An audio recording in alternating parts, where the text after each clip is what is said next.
Olá pessoal, aqui é o Gabriel Almeida Assunção, eu sou professor na Faculdade Jesuíta de Filosofia e Teologia, professor assistente de filosofia lá, e eu também sou professor colaborador no pós-DPhil da Universidade Federal de Ouro Preto. E eu acrescento que sou pesquisador de pós-doutorado no POSLIT, o Programa de Pós-Graduação em Estudos Literários da Universidade Federal de Minas Gerais, sob supervisão do Georg Otter. Inclusive, essa playlist sobre Novalis é resultado, um produto aí dessa pesquisa sobre Novalis.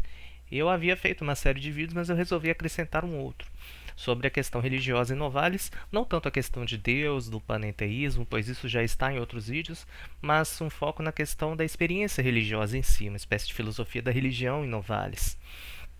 Bom, para falar sobre isso, leva em conta a própria vida de Novalis, que é marcada por uma espécie de dualidade na própria vida dele. Já falei sobre dualismo na filosofia dele, mas na própria vida há uma dualidade também. De um lado a gente tem uma profunda devoção religiosa, de outro lado uma dedicação a uma vida bem concreta e prática, trabalhando como inspetor de minas. Uma espécie de ética protestante, e o espírito do capitalismo, por se dizer, para mencionar aí o grande trabalho do Weber. Bom, no que diz respeito à devoção religiosa, o Novalis é muito influenciado por um gosto ali pela Idade Média, tem uma paixão especialmente pelas cruzadas, e isso pode ser em parte influência de Schiller, que deu aulas sobre história europeia nos anos de 1790 a 1791. Novalis bem jovem ainda, e é possível que ele tenha assistido essas aulas, de acordo com os editores da edição de Novalis, a edição mais histórico-crítica, mais canônica e de estudos, que é editada por Paul Kluckhohn e também por Richard Samuel. Então eles falam disso, em Novalis, dessa grande gosto pelas cruzadas da Idade Média, que pode haver uma grande influência aí do Schiller. O Frederico Schiller, um grande poeta aí do século XVIII, é uma grande influência na obra de Novalis. Isso é algo que eu acrescento aqui no vídeo também, em cartas e diários de Novalis, e ao longo da obra teórica dele e também da obra poética a gente encontra várias menções ao Schiller.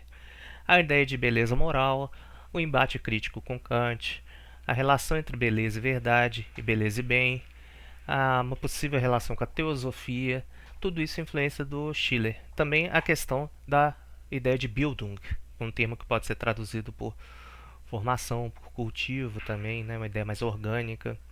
Então, Bildung tem uma semelhança também com a ideia grega da paideia, da formação cultural, pessoal e etc. Então, tudo isso tem relações com Schiller e também uma influência iluminista no pensamento de Novalis se deve ao fato de que ele era próximo do círculo de Schiller, que envolvia figuras como ele mesmo, o próprio Schiller, o próprio Novalis, e também figuras como Niethammer, um indivíduo muito importante no mundo editorial ali do século da filosofia alemã, do idealismo alemão, da filosofia pós-kantiana, o Niethammer.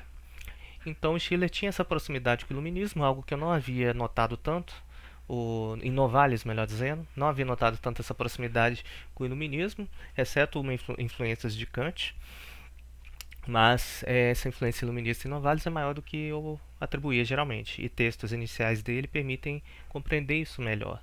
Alguns textos escritos por Novalis entre 1798 e 1790 mostram uma grande vertente iluminista no pensamento dele, que aparece às vezes mesmo em textos de um cunho mais escapista, místico, como Pólen, de 1798. Há um fio condutor iluminista presente ali em Novalis, ainda que seja tímido às vezes. Então ele não era só influenciado pelo círculo de Iena, dos românticos, Frederico Schlegel, Augusto Schlegel, Dorothea Schlegel, Caroline Schlegel, Frederico Schleiermacher, o Schelling.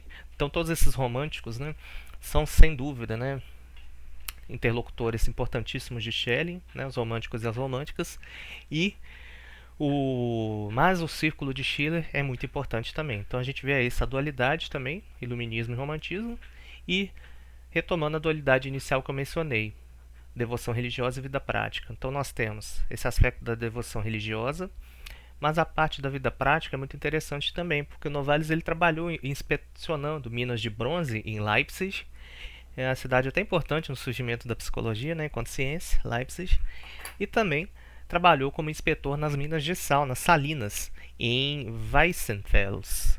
Então isso tudo, né, a gente encontra trabalhos técnicos mesmo de Novalis, correspondências técnicas falando de pesos, de quantidades de material a ser usado nas minas e tudo mais. E os editores, Samuel e Kluckhohn, convidam a levar em conta um tripé na formação, no estudo de Novalis. Sua obra técnica, né, seu trabalho e estudo de ciências naturais e seus trabalhos técnicos, de um lado. De outro lado, sua reflexão filosófica, seus estudos da tradição filosófica. E, de um outro lado ainda, sua atividade poética, que é tardia na sua obra. A atividade poética pela qual ele é mais conhecido é resultado direto do seu trabalho técnico, né? Os aprendizes ensaios, né, mostra muito isso, o seu trabalho técnico e também o seu trabalho filosófico. Não é o caminho contrário. Né? Há momentos em que um alimenta o outro, sem dúvida. Né? O trabalho filosófico é alimentado pela atividade poética, especialmente em textos novalisianos a partir de 1797. Mas o fundamento é o seu trabalho com as minas e o estudo de ciência natural e o seu estudo filosófico. Então isso deve ser levado em conta para estudarmos Novalis. Né? É, tudo isso enriquece esse estudo e o uso de diários e cartas facilita esse trabalho. Também então a gente tem essa dualidade que eu disse. De um lado, devoção religiosa profunda de cunhos quase medievais, de outro lado, uma ética protestante guiando o pensamento do Novalis, a maneira como ele pensa a religião, influenciado pelo iluminismo também. A leitura de Novalis, como eu disse, é árdua e multifacetada. Há várias posições filosóficas coexistentes ao longo de seus escritos, né? E nesses estudos iniciais que eu menciono, de 1788 a 1790, há explicações de cunho iluminista sobre religião como nascida do desejo humano de dar sentido ao mundo. Há uma defesa do ateísmo e da tolerância religiosa. E isso reaparece até em textos mais místicos um pouco, como o Pólen, de 1798, publicado ali na revista Ateneu, né, dos Românticos. Então há muita proximidade entre esse jovem Novalis, por assim dizer, né? É sempre jovem, na verdade, mas o Novalis mais jovem ainda, né? Desses textos iniciais. A proximidade entre ele e pensadores posteriores, como Feuerbach, por exemplo, né? Vê essa relação entre religião e desejo humano. Então, embora sem dúvida haja influência de figuras como Schleiermacher e Plotino na filosofia do Novalis, há essa vertente iluminista bem interessante, em parte fruto ali influência de Schiller e Kant. Também é muito forte a ideia da religião como escapismo, né, e mesmo a evocação da morte. Isso a gente vê nos diários de Novalis, por exemplo, passagens de 1791 dos diários dele, passagens de 1800, o texto Pólen de 1798, há muitas passagens sobre isso. Perdão pelo espirro. Os estudos sobre Fichte, né, de 1795 1796, também algumas passagens com esse cunho dualista, passam Alckmin, né? Poemas diversos. Então é algo muito presente e que evoca o imaginário gnóstico. Isso é corroborado pelo fato de que entre 1788 e 1790, mesmo período em que a gente tem textos com viés iluminista, existe um texto com um viés mais gnóstico, por assim dizer. O projeto de uma história da filosofia antiga, que se chama esse texto de Novalis. Seria um texto legal de traduzir, né? Quem sabe eu não traduzo mais para frente.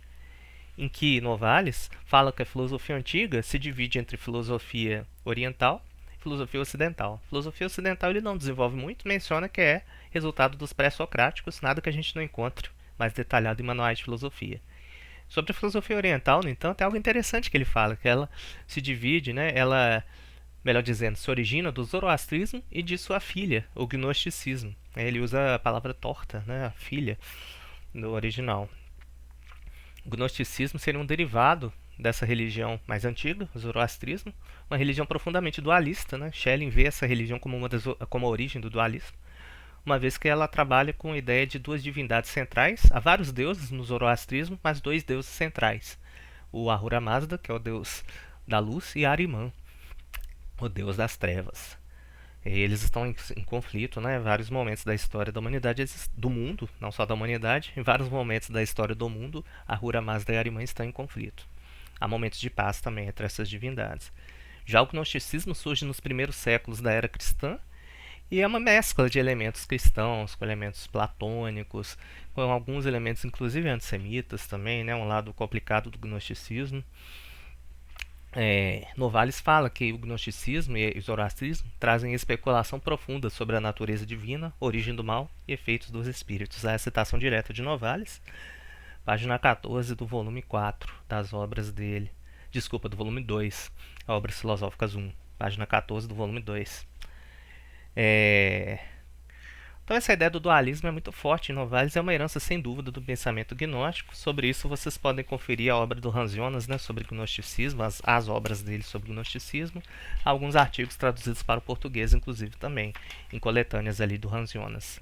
Então é isso, pessoal, para finalizar Novalis com estilo, né, falar um pouco sobre essa questão tão importante no pensamento dele e tocar um pouquinho na influência de Schiller.